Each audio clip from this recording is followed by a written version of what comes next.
So you're going to post it? Your mom's going to see it? Yeah. You think she's going to say something? She's going to be gutted. I mean, I'm living two different lives at the moment. Yeah, you think she's going to be gutted? I don't think she's going to be gutted. I mean, every time I speak to her, she's like, your father and I are praying for a Christian girl for you. And then in my head, I'm like, kind of far from that at the moment, but I'm praying for that too. Thank you, Mom.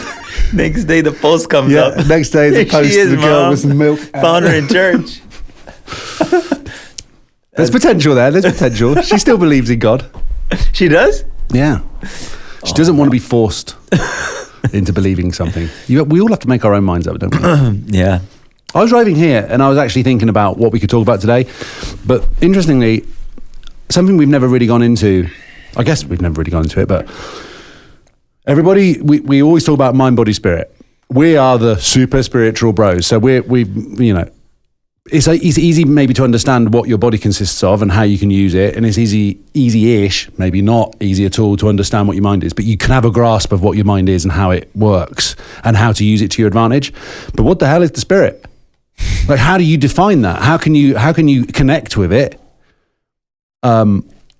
And I think that's something that I suppose we do. We do talk about what spirituality is to us and what role it's played in our lives. But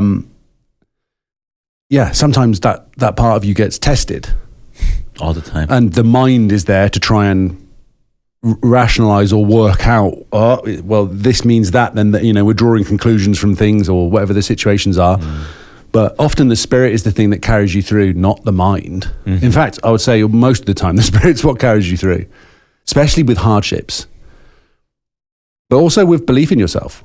Like, does belief in yourself come from the mind, or does it come from the spirit? What do you think? I don't know, man. For me, the spirit is in everything, but it also exists in itself without anything. That's a weird kind of like, I don't want to call it condition, but characteristic of the spirit. I tell you, it's funny you bring up spirit. I was sitting in the sauna about a week ago, and I was trying to meditate. It's harder to meditate in the sauna because of the heat. So I was doing this meditation where I just focus on my breath. Mm-hmm. Just focus literally on the air going out, going in, the temperature of the air, it leaving me, how far I can track it down, etc. And the only thing that I was doing is placing my awareness on the breath. So you have the awareness component that observes what it is you're doing, the action component, the breathing in and out. And the only thing that was interfering with my practice was thoughts coming in, which is the mind. Mm-hmm. So the crazy thing was, it was coming to me while I was sitting there and observing myself with the thought coming in and my observation being on the breath and some thought coming in and me trying to neutralize that or bring that down to a neutrality, like at peace again with my mind. The action thing is you're doing something. The consciousness awareness thing was the observation thereof. The mind, all I had to do is rid it of thought. I didn't have to do anything proactively with the mind. It was actually the absence of thought that allowed my consciousness to observe my action. So I was thinking while I was there, it's really just the stillness of the mind. It's not anything you need to do with the mind. Sure, you can do cognitive reframing and all of that. But in order to have awareness on the action, you will always have that as long as the mind is still. The moment the mind is active, your awareness goes elsewhere. So this is the awareness. We'll get to spirituality, but the awareness thing, which is connected to spirituality, it can be in the action, but it can also go into the mind and observe your thought or be consumed by the thought. Mm-hmm. So I think the stillness of the mind allows you to be present with the action, which is kind of the identification with what it is you're doing. And I think that's where the spirit comes in. For me, the spirit is the thing that exists in itself, the pure awareness, the pure observation, but also the thing that flows into whatever it is you're doing and essentially collapses itself into what it is you're doing. Because sometimes you forget that you're actively doing something, but your awareness is not gone. It's just doing whatever it is it's doing, and you're almost distilling it back to its original self when you bring it back. I want to keep this as simple as possible to explain, and you kind of lost me a little bit on some of that there. When you said collapsing, it made me instantly think of the double slit. Is there any reference in that to you in how you're thinking through things? And also, I don't know, you're saying, I certainly get this too with meditation. Thoughts are coming in. How do you stop them though? Because you have to let them kind of go through without, you have to kind of just give them a nod. Correct. Without going, oh no, I want to follow that train of thought. Yeah. So, you know what I mean? Give them a nod. Yes. So for me, the spirit, you can look at it in a religious way. Sure. For me, the spirit is the thing that's omnipresent, omnipotent, and omniscient. Like it knows everything. It's everywhere, and it can do everything. It's the all. But on a practical level, I can't really do anything with that definition. We just talk about God, and everyone has kind of a feeling of what that is. That's why I'm being very specific about this. For me, when you look at spirituality, it comes from the word spirit. Yeah, which is breath. It's what you're saying exactly, about it's the same thing, isn't it? It's just the life force that... It's life force. So when you actually inspire me by saying something, you're breathing life force into me. That's why we like people that are inspiring, right? But you can also look at it literally when it comes to breath. Breath is the thing that overrides your initial emotional reaction if you're able to control it. Yes. So if you can focus on your breathing and slow it down, you're literally overriding maybe an angry emotional response and cooling yourself down. So there is this ability of the spirit, which is connected to the breath, to neutralize you if the world around you gets hectic.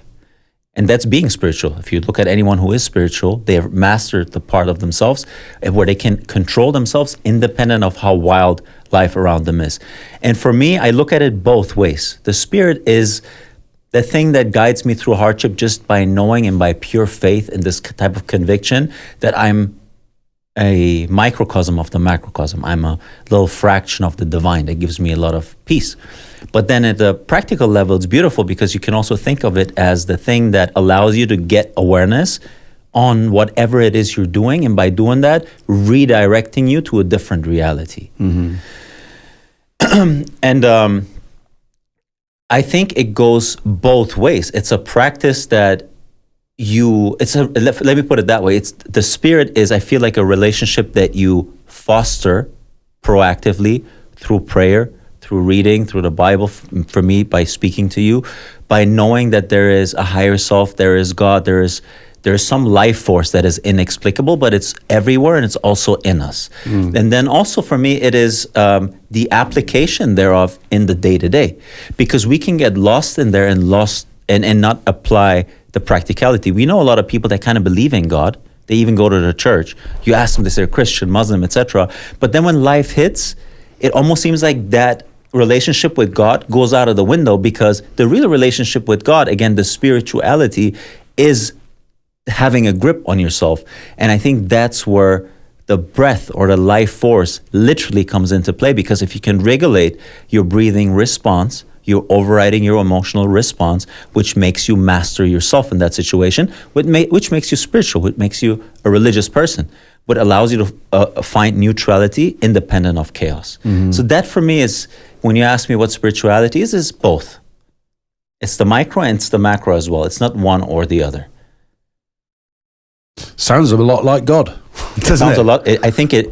Well, I don't. Or it's the breath of God. Then maybe that's a way to package it. Or and I think, bro, and I told you this before, any spirituality that doesn't allow you to get a grip on reality is kind of a make believe to me, because spiritual reality. Then spiritual reality. Yeah, because otherwise it's.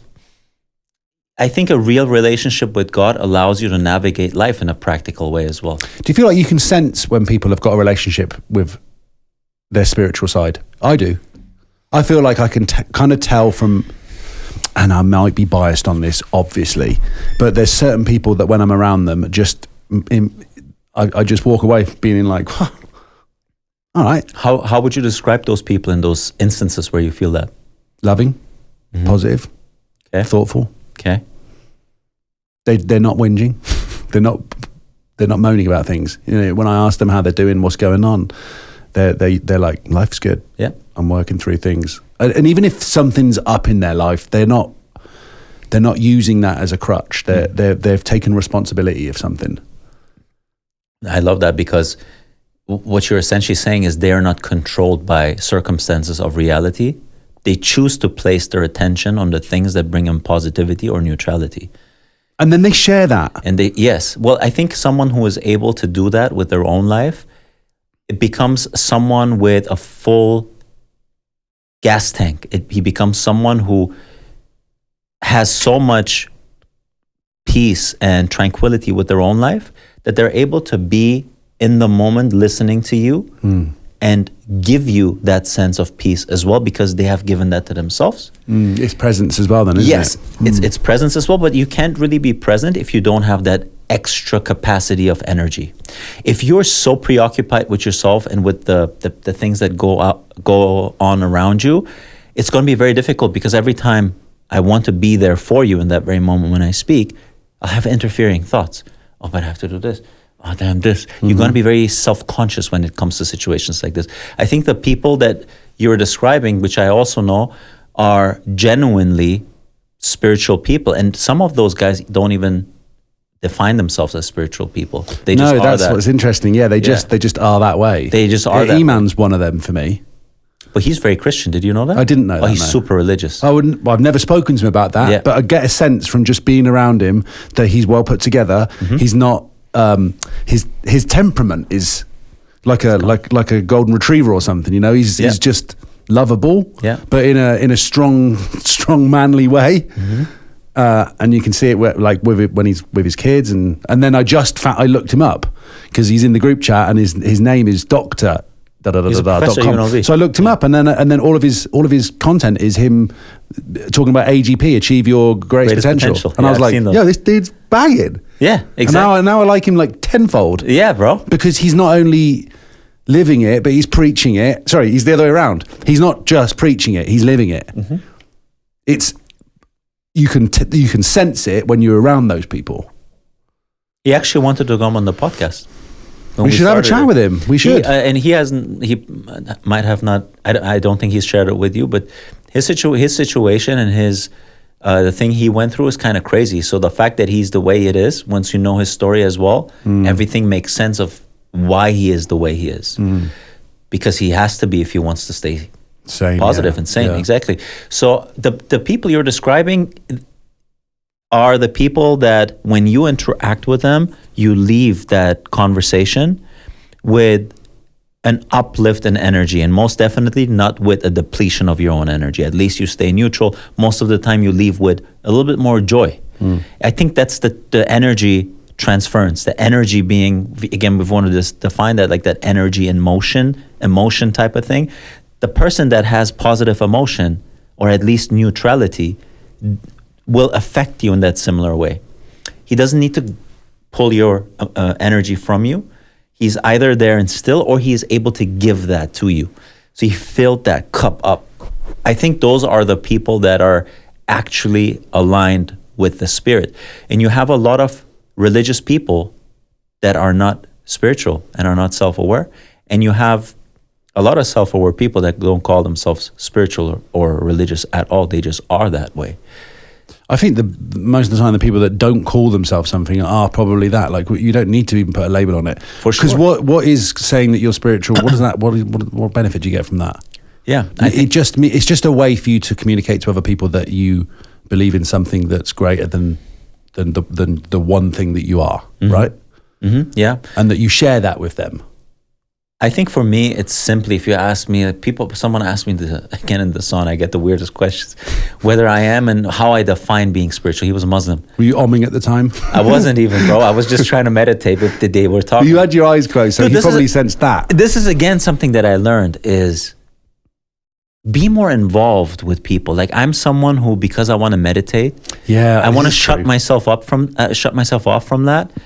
And then people having conversation in the sauna, and I'm like, what's so bad of just stopping what you're doing and just focus on them and see what they're talking about. Presence. That's real presence. Real presence, right? It's like maybe just go with the flow. You see that you're sitting here and you're meditating and the voices come in. Sure, you can train yourself to be more aware, independent of the voice. Like that's the first thing that comes to my mind. You're going to be even more. Yeah. You're going to be even more aware and better at focusing because these guys you're in boot camp. These guys are talking and you're in silence.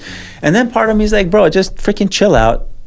Just listen to them. So this was one of those situations. Then he was asking me if I'm religious. I said, well, it was a difficult question. Like, how do you define that?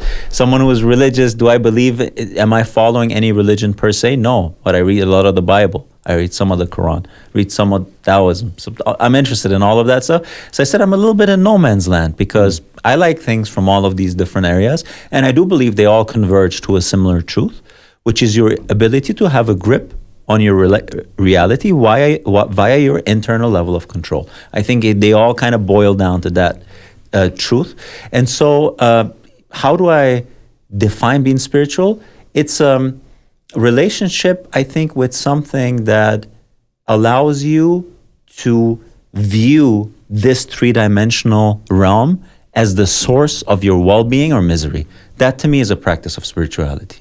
If I can choosing your own heaven or hell. Yes. And that's people say that, right? Is heaven is a state of consciousness. I don't know if you've heard that one before. I live by that. Okay. Heaven is a vibration, not a location. There you go. And I do think that, whatever you see in the three-dimensional realm created, as above, so below, it's first created above and then it's created below. So I interesting. So you do make a distinction that it comes from above, whatever that means. Above. I think everything that we're seeing around us exists first in a realm of energy. And I'm saying that simplified. Like we can define I can kind of follow what you mean by that. In consciousness, in imagination, in a realm that is beyond 3D, that is beyond time space. And then it comes here. So I think that's why when someone's saying that thinks that they can hide their thoughts, I don't think they can, because all you need to do is look at their life and their variables that are visible around them, and it tells you what they created previously in their mind, including ourselves. Like when I look at my life right now, that all existed in my thoughts, in my emotion, in my inner conversations from the past. So this is just a time-lapsed, visible and touchable version, my life right now, of something that already existed in the realm above that. As above, so below. And I think once you actually realize that it's not the three-dimensional world, the world of Maya, that causes that internally, you can then roll your sleeves up and make that. Guy's never got sleeves on. No sleeves on this guy. I just cut them off, man. No sleeves at all. And then you realize that, and then you realize that really the moment you have right now is what creates the touchable reality tomorrow. And it's your responsibility to rewrite your state of consciousness via observing your beliefs, via observing your thoughts, via observing your emotion, your attention. All of that is, when you take all of that and put it into a formula, that's the formula that writes your reality tomorrow, that gives you a lot of power for today. And the realization thereof, for me, is a practice of spirituality. And you practice that mostly by the sounds of it as well, but especially after the sauna experience, by trying to be even more present, because there's you, Puya, deciding I'm going to meditate in this situation, and then there's something even beyond or above that's saying, how about you just get involved in what you're in right now? Interesting, yes. I haven't looked at it that way, but that's true.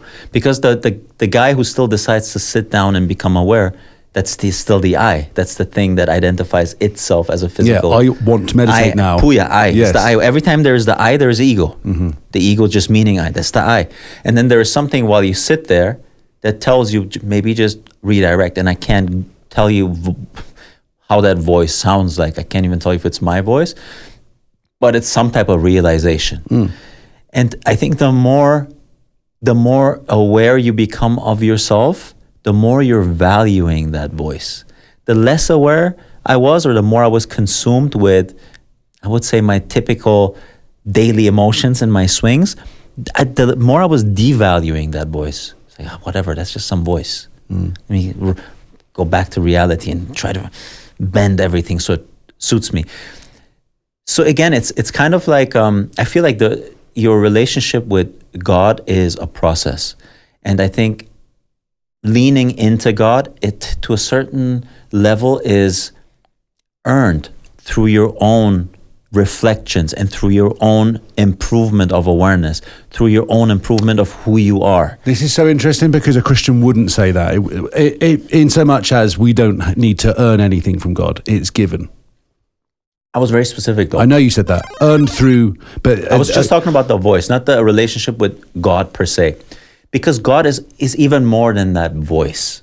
So I want to be specific. What I mean by that is... But you don't have to earn any awareness. All you have to do, the only awareness you need to have then is that you're already there. Okay, so how do you become that? How do you become of that? Become aware of that specific... Well, I became aware of it because I used to think that I had to do good deeds to get in God's favor type of mentality. Mm-hmm. I felt like I had to act a certain way and be pious of a certain level to be able to be saying that I have a communion with God. Mm-hmm. But it's not that way. Okay, hold on. Did you do that? Did you try that? Did you follow that path for some time to see? Yeah. And I still do try to be that way. But I also realise that I'm a sinner, and I realise that I have faults. You're right. They are the things that I work on, but that doesn't mean that I'm not instantly or always connect. I haven't got to earn. Well, the only thing I'm really saying here is that you don't have to earn favour from God. You need to come to the realization thereof by going through the process that you initiate yourself, just like you said. I think once you get on that path, you will realize that there is something always with you, independent of whether you're doing something good or bad. So that one is not earned. I agree with that. But coming to the realization thereof requires a certain level of courage to do the right things to come to that realization. Mm-hmm. That's what I mean by earned. Yeah, okay. Yeah, so the more I'm doing that, the more I'm coming to that same conclusion. So once you're on that path, at some point, that comes also back to kind of the discussion we had once. Self-improvement does not make up for self-acceptance, but it is necessary for you to go through a process of self-improvement to realize that. Mm-hmm. If you're someone who doesn't do anything with their life and you're like, I'm just going to accept myself for who I am, it's very different to someone who is improving themselves and trying to get their life in order to realize no matter how much improvement I involve in, it will never make up for the fact that I need to accept myself. But that's realized through the experience. This is so fascinating as well. Have you seen the conversation between Tony Robbins and Alex Hormozi? No. Have you seen any clips from it? No. It's amazing because Hormozi is talking to the daddy of this whole industry, and he's like a kid in school. He's like listening to Tony Robbins talk to him like a teacher, and Tony's breaking him down and being like, "You've achieved a lot of success in your life, but because of the way that he's so competitive minded, he's not fulfilling some level of, base happiness. He's so much in competition with himself and the last version of himself. And can he one up that? And I've done, X million on this. Can I do 100 million on the next? And it's just pure like numbers and figures and like the battle with himself, which is fantastic in terms of business success. But the questions that he's asking him and some of his responses are the most humble, and like the humility that he has to sit there and be kind of opened up like that was phenomenal. I haven't seen the whole interview, by the way. I've only seen certain clips, but I was just glued to it because I was like, wow. Certainly from somebody, and for anyone that's watching this and doesn't know who Alex Hormozi is, he's a very successful businessman, but kind of in the marketing area, business scaling kind of thing, that kind of arena. And then Tony Robbins, obviously, he's, I guess, how would you talk about him? A motivational speaker, but yeah, life coach, inspirational, life coach, spirituality, like all these kind of areas. And maybe the one, right? He's the biggest. Maybe the main one, yeah. And he has a crazy backstory as well, Tony Robbins. To have come to this point, to the realization of where he's at right now, which is helping thousands, if not tens or hundreds of thousands of people to realize their potential. And it's just fascinating to see two heavyweights sit down in two very different areas and be talking about these kind of things. And Tony's just very calm with it, and Hormozi's got all the questions. But it's so good to see that kind of a conversation. It's so inspiring. Yeah, there is a lot of examples of people, I think, that are super successful like Alex Hormozi, but that end up in this chasing game of what's next and what's next and what's next. And that's that's the comparison game as well, because no matter how high you go, there's always someone you can look up to, someone who is competing with you, left to you, right to you. I have to outplay this. I want to do this. It's the same with physique. Someone's always going to look better than you. It's the same. It's the same with money. It's with status. It's the thing. And so, in comparisons in themselves are damaging to the extent that you constantly become self-aware. You constantly become but this guy has a better life. By the way, I did some research on social comparisons as part of my dissertation, and we actually had an interesting study with Boris, my PhD advisor at that time, and we showed how social comparisons. What's an example of a social comparison? You compared yourself to someone else. Yeah, so I tell you exactly what the study was. So they were doing a test. They were doing like a task that was a numbers test called the Wason Task Discovery Rule. So I give you 10 rounds of 2, 4, 6, 8, 10, 12. And then I ask you to fill out the sequence. You do that for 10 rounds, and then I give you feedback. I tell you, look, what rules apply to this sequential game? And then you'd have to multiple choice. So it would say 2, 4, 6, and I'd have to fill in 8. I give you 10, an example 12. That is the right fit, and then and then I'm filling it in. You fill it in, and in that moment, I give you direct feedback each round. Correct fit, does not fit. Correct fit, does not fit. So you can learn along the way what the rules are. And it was something like it needs to be between 0 to 100. It can be negative. It can't be odd. It needs to be spaced by 2. Those were the rules, I think. Anyways, and then after 10 rounds, we give you feedback, but we have we have a control group that gets regular feedback. Hey, you scored 2 out of 5. Or I give you feedback, say you scored 2 out of 5, but you are actually worse than 80% of the people that are doing this study with you here. So I give you relative feedback. I give you a social comparison. Mm-hmm. And there was a subcondition where we gave that to you privately, or we would speak it out loud in front of the group. Mm-hmm. So what we found is that the group that receives social comparisons, independent of the type of social comparison, the public feedback had the strongest effect, but the private relative feedback had also significant effect. It actually takes away your ability to learn. Why? Because you're more focused on your score relative to the others than your ability to actually learn the rule as you go round by round. This one's hitting me. And bro, think about just how we go about life as well. Social comparisons are so strong, mm-hmm. They grip our attention so much. And because we have our attention either there or there, we don't have our attention everywhere at the same time. If you do that, you're completely like, your mind is scattered. Yeah. So if you put your attention there, it takes away your ability to actually observe and improve as you go on the path. So that makes perfect sense that someone that is super successful still has that problem, because then it's what's next? What's the other guy doing? Where are we relative to the other people? That person that that much market share. So it puts your focus at that. And then there's a verse, Galatians 6, 7 to 8, where God says, do not fixate your eyes on that which is seen, but fixate your eyes on that which is unseen, because that what is seen is temporary, and that what is unseen is eternal. And then there's another verse which is, sow your seeds, not based on the flesh, but based on the soul.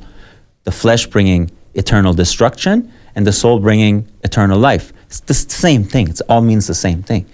It's like, don't hold on so hard to the things that you see, that you deem as so real, because there's something beyond that. And again, that's the relationship with the Spirit. Yeah, it reminds me of when you're gripping something too tight, there's no space in your hand to hold on to anything else. You have to loosen your grip. And again, this is the kind of flowing with things. Yeah. But again, I think it's paramount for someone to hit those goals and to realize that it's good to hit those goals, but it's not everything. Mm-hmm. I think you can't really jump over that hurdle.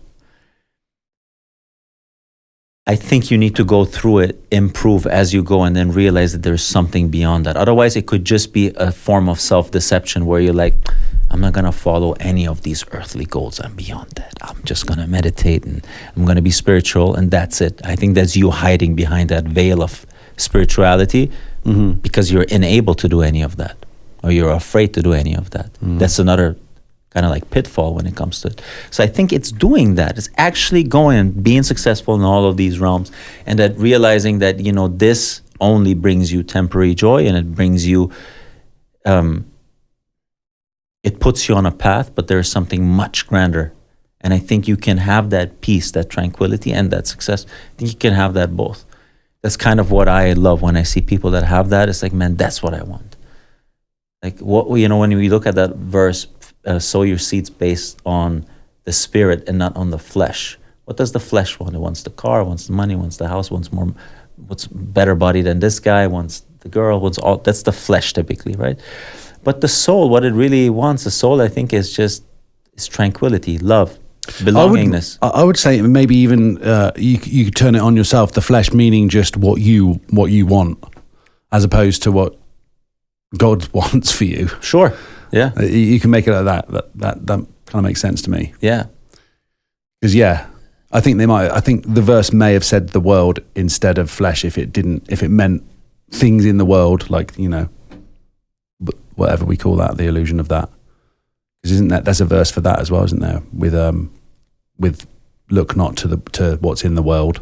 Didn't Jesus say something along those lines? I'm sure he did. Yeah, I can't remember. I mean, a lot of these verses, they revolve around the same idea. Yeah. Like, don't be deceived by the world. It's like, well, because there's so many shiny things in the material world, right? We, like you're saying, we want the thing to make us feel some sort of a way, but that's pretty much the whole argument of what we're saying that throughout the course of all of these talks is that's going to keep you in the rat race.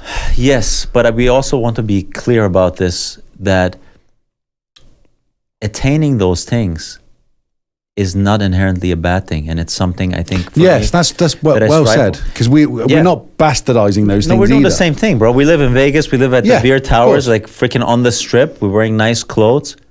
We're earning good money. We're trying to, have a business that earns us money. It's not about the fact that the fleshly desires are bad. For me, it's the fact that over importance on the fleshly desires are bad. Well said. When you're holding on to it for dear life, to the point where you're beating yourself up all the time, or you feel jealous towards other people, or you're like miserable because that goal wasn't ticked off, that's placing over importance on something. And I think what these verses and what the Bible is saying is that you can do all of this, you can follow all of this, whilst being in a state of knowing and conviction and confidence, because you're walking with God, something that's greater than that. And when you have that, you can have both. Mm-hmm.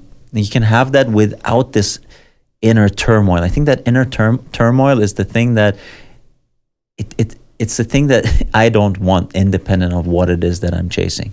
I want to improve, but I don't want to place too much importance on those goals. I do believe you can take those off with more tranquility. I would even say maybe even faster. Do you think that is maybe faster? Do you think it's kind of ironic then that the two of us from a town in England, a village in Germany, have ended up in the most materialistic place on the planet, arguably? Yeah, it is probably the most. Maybe Dubai is another one. LA, New York. I mean, we picked a banger. We picked one of the top five. Top five. It might not be number one, but it's definitely top easily 3. Top 5. You know what? It could be because. But then we come to this realization almost from putting ourselves right in the thick of it. Precisely. I think that's what happened to me. That's what happened to you. We came here because we were in that phase. Like, I surely came here for fun, came here to go out, to drink, to just be around madness. I loved the madness and the ability to just go crazy 24/7. Mm-hmm. And just that I had this pull to always do it. I would be the one calling up my friends. Gee, let's get drunk. Thursday night towel, Friday night excess, Saturday night excess, Sunday night swim, Monday marquee. That was my sequence, bro. It's like, get drunk and do it. Like, I was in the midst 5 days a week. The reason I'm saying that stuff is because I lived through that stuff successfully. Mm. So I did all of that stuff. And to come to the conclusion that there is something beyond that, and that in itself is a rat race, then you're not going to win. Because there's always the next, always the next. If you listen to Dan Bilzerian, have you listened to his podcast before? He says the same thing. And he's been the one who, I don't know, he was with a couple of thousand women, the nicest cars, yachts, da-da-da-da. He says the same thing. It's like that chase only, it's a short-term hit, and then you move on. And it's this illusion that that's what literally life needs to be in order for you to be fulfilled. And I think most people that live that life, if they could, they would detach from the need to chase that all the time. They just haven't found a way to do it. That's why Andrew Tate said, if I could change one thing about myself, it's just not wanting Lamborghini number 37. meaning being content with what I have. Most people want that, but some people just can't. They're in that rat race. They're caught in that rat race. That's why Tony Robbins had a grip on Hormozy, precisely because of that. And those people realize that. When they speak to someone of that caliber, they would realize that. Yeah, that's facts. So, but yeah, I think, again, like we both came here to realize that I agree with you, bro. If we didn't do that, if we were stuck in Obatzhausen, I have a lot of friends that were stuck in Obatzhausen that now in their 30s, in their 40s, want to live life. They weren't able to do that. They don't know what it is. I can tell them that you're chasing the wrong thing. You can tell them that. But that's information without understanding because it lacks experience. We had to do it. We had to realize that. Yeah, we had to go through it. Yeah. We have to go through it. And the quicker you observe, the quicker you're able to observe yourself, I think the quicker you come to the realization thereof. I was very much caught up in that for a lot of years. Yeah, same. Yeah. And then there's again also there is the factor of ability. We were able to do it. If you're in Vegas, you're a good looking guy, you were a DJ, freaking full on access to live that life. There's that abundance. You can just have it and have it. And to not take it, I think that's much more honorable than someone who's not able to do it and doesn't do it because of that. Like you're able to do it. You can taste the devil and you taste it and you decide this is not for me.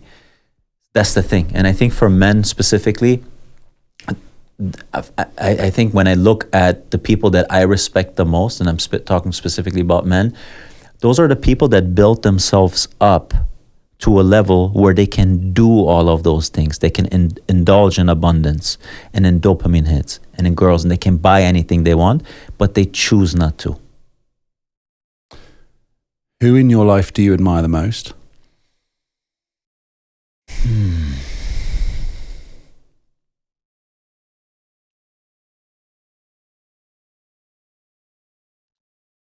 I would say it's hard for me to pick one person, but I admire a few people for different things. For example, I admire my mom for her ability to make a very difficult choice when I was 9 years old to separate from my dad because the marriage wasn't going well. And that comes from a woman that moved from Iran to Germany, that comes from a Muslim background. Her family's still there. My dad, Persian. She was younger. She had a kid. And yet she decided to do that, and she had to work. Like she was a single mom that had to work. And she didn't get remarried until I was 25 years old. So her best years, she was essentially alone. But she did that because the easier choice would have been just to stick there, be with with my dad, but then to have resentment towards the partner, because that builds up when you stay in a relationship where you constantly are angry or annoyed at your partner. And making that choice requires a lot of strength. Like, bro, we know this, doing the difficult things you know you should be doing, but I don't have the money. Child, what is society going to think? My family? Am I going to find someone else?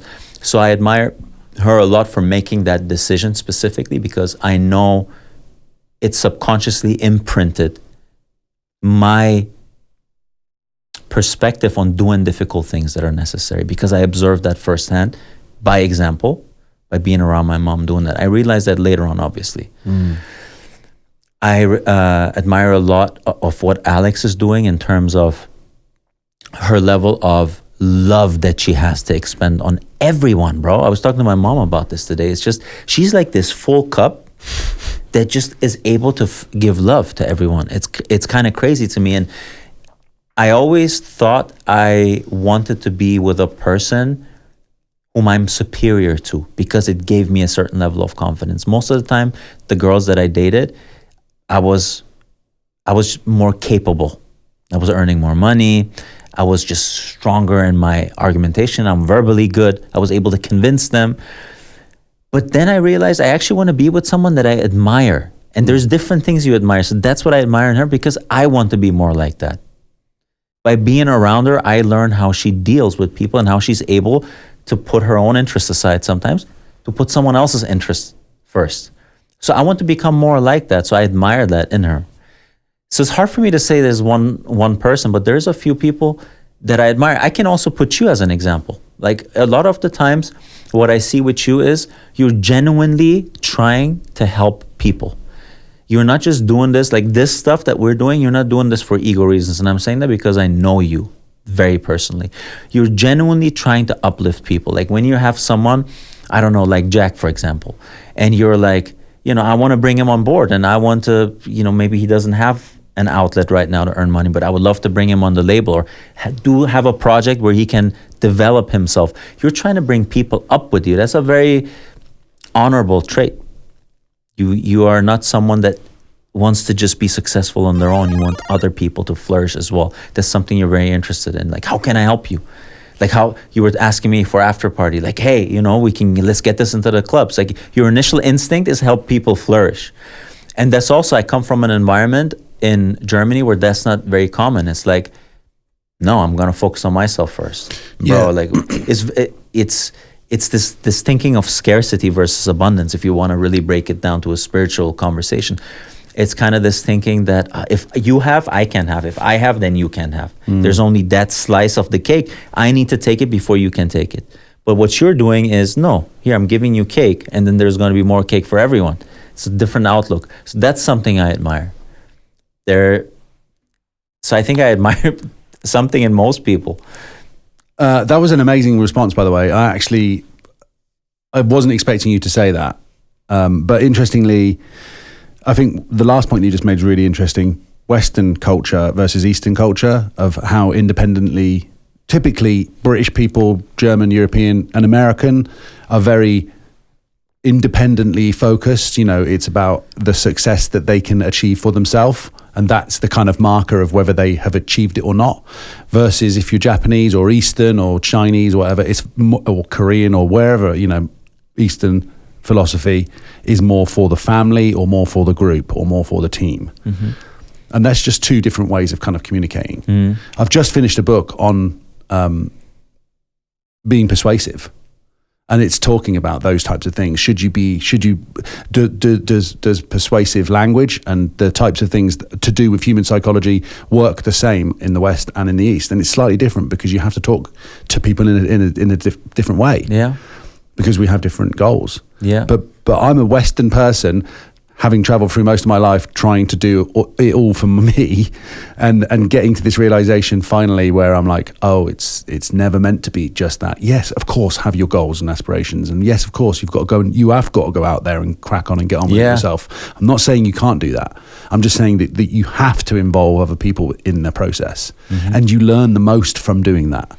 And people don't realize that what you're actually doing in your specific example, you're actually giving. In a religious sense, when we say you should give, people always think they need to give money. So to serve is part of the Christian. Like what you're doing is, what you're giving is you're giving energy, you're giving your attention, you're giving your help, you're giving your encouragement. I think that's a more important giving than money. So people don't realize you can actually give without giving money. People always think, oh man, I need to donate if you don't have money. You can give like this.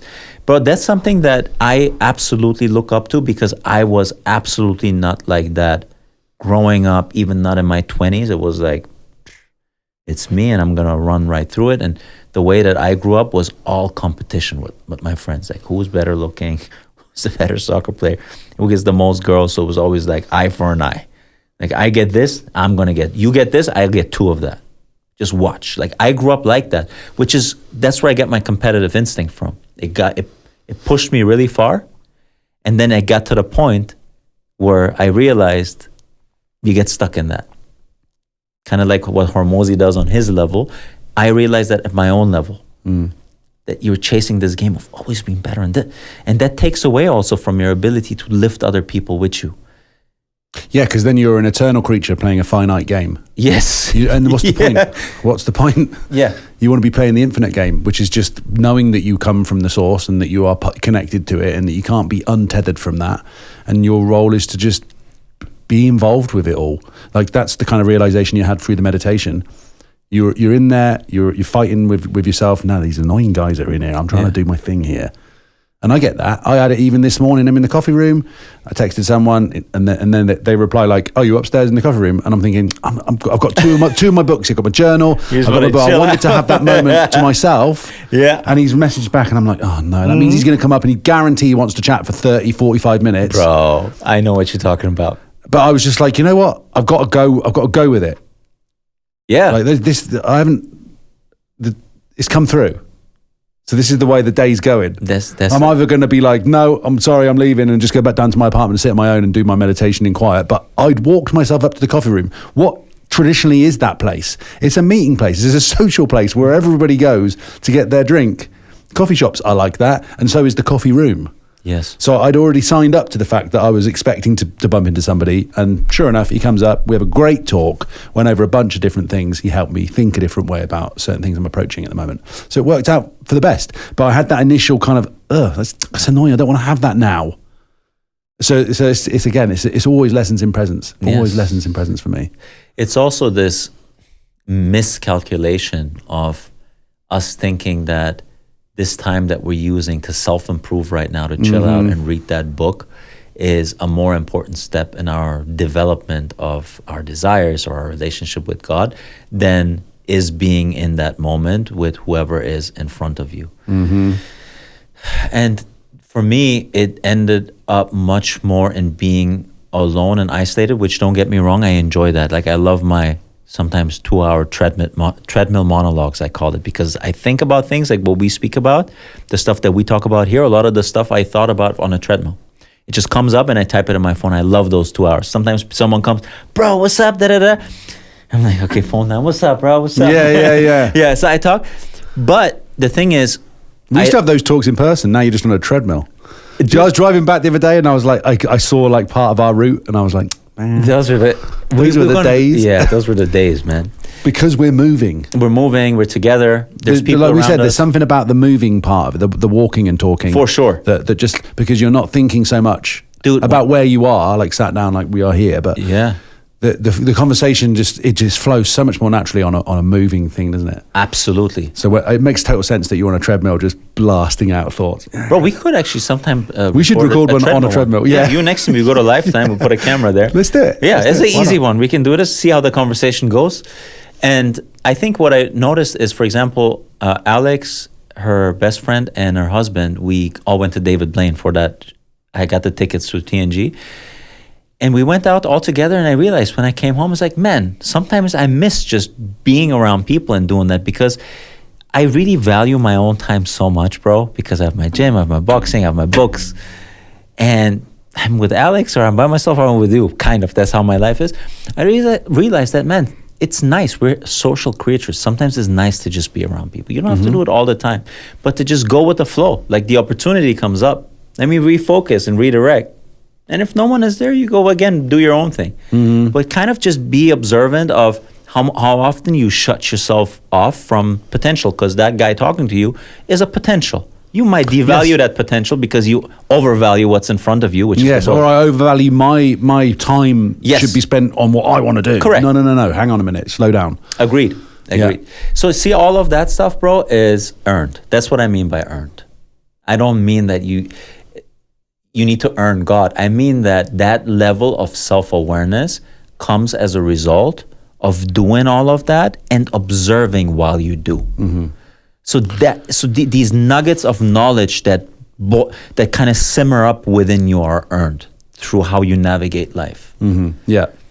You always talk about bending reality to be what you want it to be, and I totally get that, because I'm the same kind of way with my mind. I'm thinking I can figure out things, work out logic through my rationale, putting myself on the spot I've got to figure things out, and most of the time I don't. I just have to actually step back from the situation and view it from a wider perspective. I think I've told you before, but one of the most impactful books I've ever read was The Surrender Experiment, and therein lies the whole of the message. Surrender.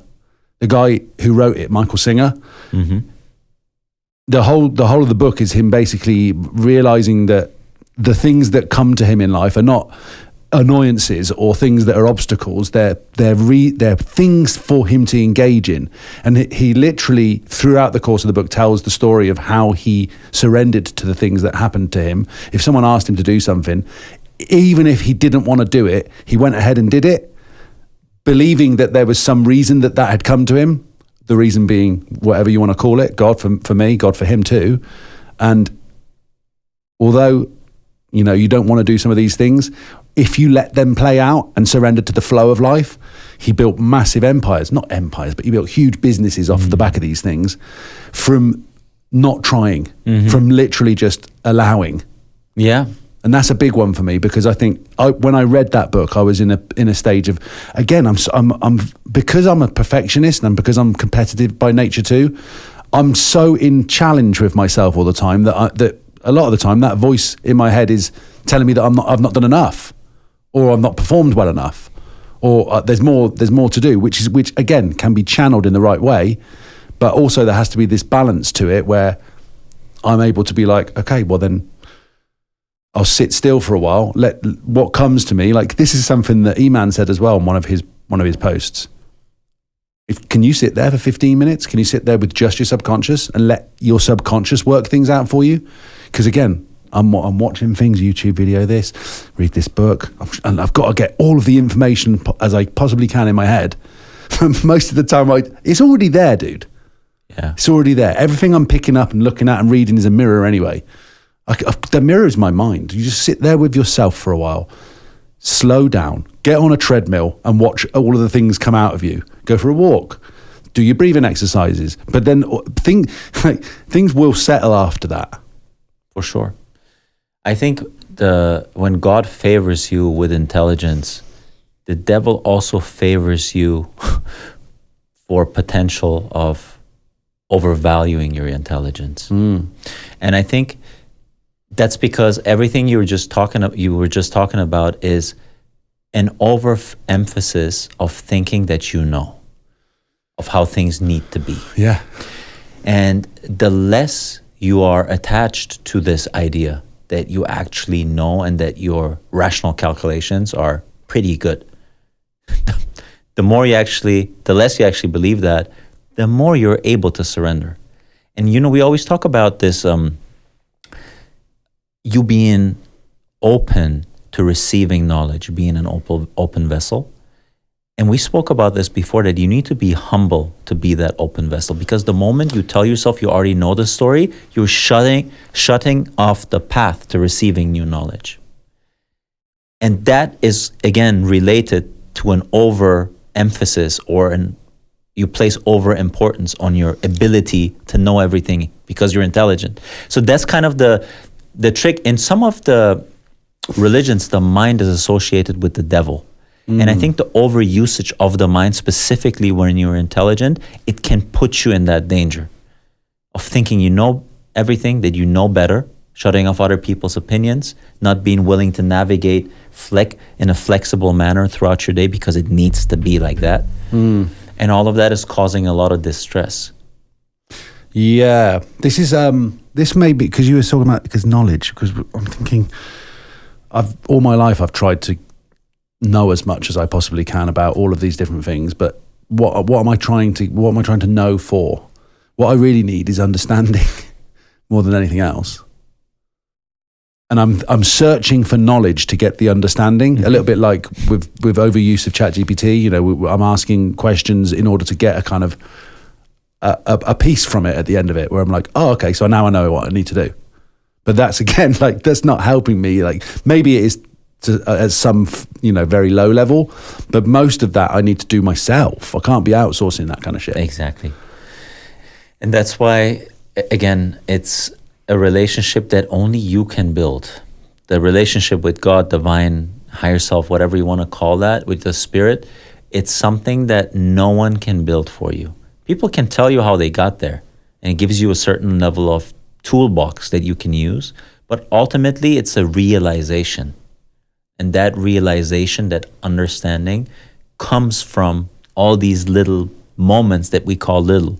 The moment you sit there and you realize, I should be more open, and the guy wants to come up and I have a chat with him, and maybe I did place too much importance on this book. Like, that's actually the awakening. That's the process thereof. That's the realization thereof. People always think it's the grand awakening, like Jesus Christ, the light's going to come up and all of a sudden a switch is flicked and you're going to be different. No, it's the accumulation of these types of realizations that allow you to move closer to the Spirit, walk closer with God, strengthen your bond with God. Doesn't mean that he's not there. He's always there. But it's how strong is that relationship? And the answer to that is that these types of moments. Yeah. So it's really that simple. So simple. We've been talking about it for 50 hours. Yeah. Longer than that. Bro, we're nothing. Religions are built around that for thousands of years.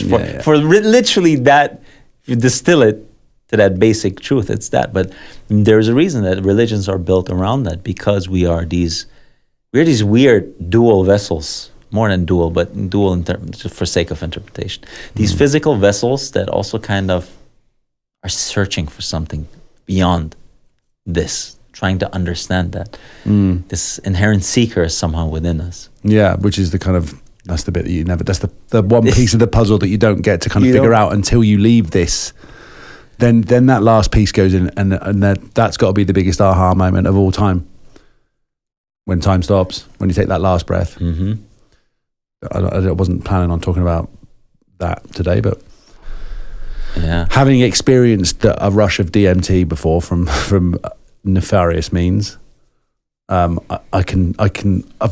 even had like a little taste of what could the afterlife be, or what the next phase of things are. Wild as that sounds, it is wild though, yeah. But no words for it.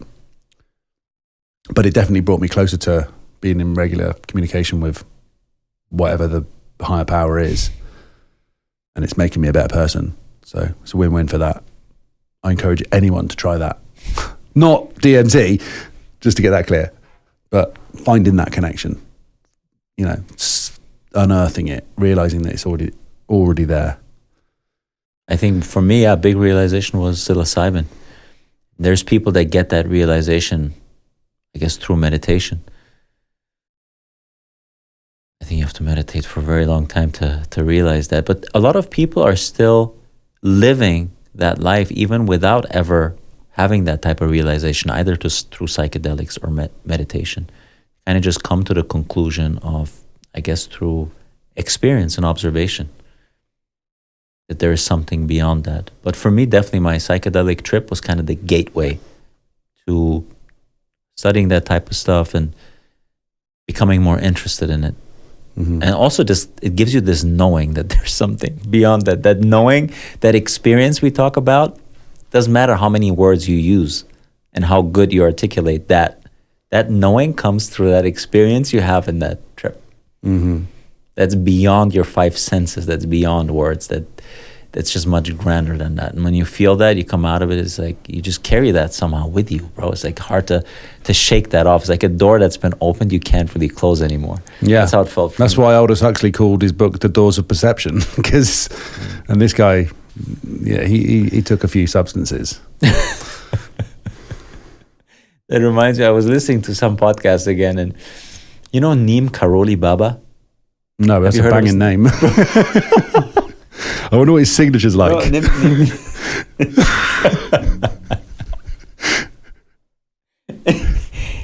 Neem Karoli Baba, bro, was a top tier legend.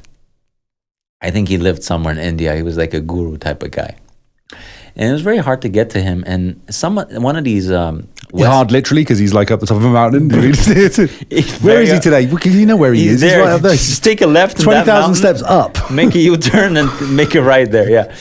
So this guy, he was, I don't know if he was from the US, but he was a Western medical guy. He was experimenting with LSD and studying LSD and all of that stuff. And he went to visit Neem Karoli Baba. And he took LSD with him. And he gave him, Neem Karoli Baba asked him, what is this you have here? He says, oh, this is LSD. And he asked, what is this? Like, he says, oh, this is something that it connects you to like a different realm and etc. And he said, give it to me, I'll try it. And so I don't know what the amounts are for LSD. I know for psilocybin, it's like 5 milligrams is a heroic trip. I don't know what the amounts are for LSD. Probably very small. That you normally Small, put it on right? very, very small. Very small. Yeah. So he was saying that he opened his hand and there was like, is it pills that you take or is it like little It's usually sheets? on like a bit of paper or something. I Sheets, think. yeah. So he said he had like 5 of those, and he said one puts you in a different universe. And the guy took all 5 of them. Baba just Neem Karoli Baba he took all 5, bro. And the guy was, and the Neem Karoli Baba was an older guy already, and he thought like, bro, something's gonna happen to him. And all of a sudden, Neem Karoli Baba started making crazy faces. He was like opening his mouth, putting his tongue out and whatnot. And he was like, what did I do, bro? I came from there and visited this guy who was in the mountains all his life. People come and they worship this guy. I just killed him with the Western LSD. For the guy, after taking 5 of those leaves with anyone would be in a different universe, he stopped his faces and made fun of the guy because the guy was scared. He was like, thought he wasn't affected by him? Zero. He didn't feel anything. Nothing. And so the guy went back to the US and came back for a second time and did it again. And the guy he was absolutely normal, as if he took nothing. So that tells you, bro, like some people, some of these gurus that we will never know that dedicate their life to doing that, they're just at a different frequency. It's hard for us to grasp so that they can take the stuff and not feel anything. Top tier guy, bro. Wow. I'm blown away that he even took it. Yeah. A lot of Eastern people, I imagine, would say, I don't need that, or, yes. I have it all within, or something. Probably he trusted him, or he knew who that guy is, or he knew that this is maybe some legit like science they're doing. But the guy just, like a champ, like this cup of water, bro, took five times the amount and was chilling. These guys are just at high all the time. Yeah, there's some echelon that they've reached. Yeah. These gurus, bro. Wow. So, anyways, bro. Super spiritual, bruv. Super. Used to be lattes and wisdom, but we're super spiritual now. Yeah, we got to change that. Yeah, so I've got to get new ones. Got new ones, yeah, or just put some tape and put super spiritual bros, bro. Cheers, bruv. Cheers. I'm not going to taste it. I don't know how long it's been there for.